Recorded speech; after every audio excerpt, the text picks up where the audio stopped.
Kun Tunsatit, what has happened to Kun Anand Panyarachun, the former Prime Minister who is heading the National Reform Committee? When the election takes place, there's a new government. He has indicated that he will quit because, for ethical reasons, when you were appointed by a government and a new government comes in, you should, leave so that the new government can have a free hand in taking on the reform thing. But what is Kun Anand's take on this? Well, Kun Suchai, when the country has been anxious or worried or concerned about the coup rumors and other political tension, there's one group of people who want some attention, and that is Kun Anand Committee. About the reform proposals. The reform proposal. Yes. He had invited political editors of many newspapers to meet him last week. Yes. So, and the message from Kun Anand Committee is that please give us some attention. Because the reform story has been overshadowed by coup rumors, even by the Songkran dancing girls. The Silom girls.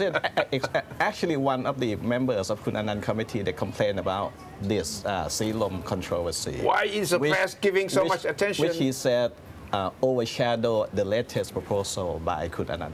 But it's not the press's fault. It happened on Songkran Day and people were interested in what happened. So am I wrong to suggest that the Reform Committee should make itself more interesting? No, well, the latest proposal is indeed interesting because I agree. They focus on decentralization with. What is the hard core? What is the core of the proposal? This is a very hardcore proposal. They want to dissolve any provincial agency that has to report to the central government.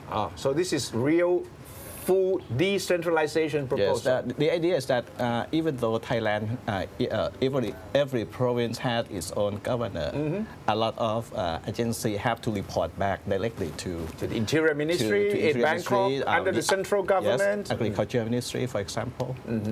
So they want to cut that link and empower local officials to make more decisions on major things. But how are these officials going to come about? Are they going to be elected directly, or are they still being appointed from the central government? That is not that as important as the fact that they should have the power, more decision-making power. On what? On taxation, on local government? On a lot of things. They use this example. For example, if Japan, which has been ravaged by the earthquake, want to go to southern Thailand and do some project there.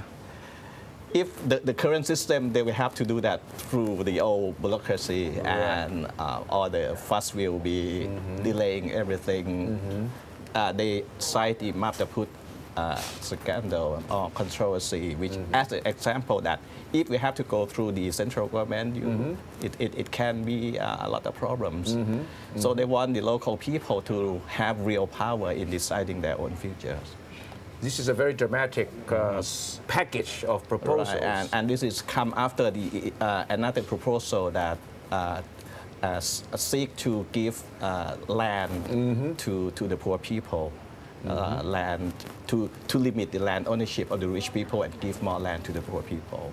Where is this reform package now? Has it been submitted to the opposite government? The first one, the land reform one, has been submitted to the government, and apparently it's too controversial to be put to parliament immediately, so it had been stalled.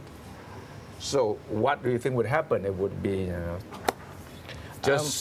put under the carpet again? Kun Anand told the editor that he is not worried about the proposal being opposed. He is more worried about the proposal being totally ignored by society. That's exactly what is going to happen. Politicians will not take up the issues, will not even comment on them because they're too controversial. And if they make any negative comment, they will be unpopular. And politicians are politicians. Right. They will stay away from such controversial proposals. The feeling among the Kun Anand committee members are that every issue has been too much politicized. Yes. It has become part of power play of Thai, of both camps of political enemies. the injustice, the income disparity. Everyone talk about this, but Yeah. when it comes to concrete proposal being made, nobody paid attention. So is he disillusioned, Kun Anand? He's having hope. He's still hopeful, but he's just asking everyone to just pay some more attention to his committee.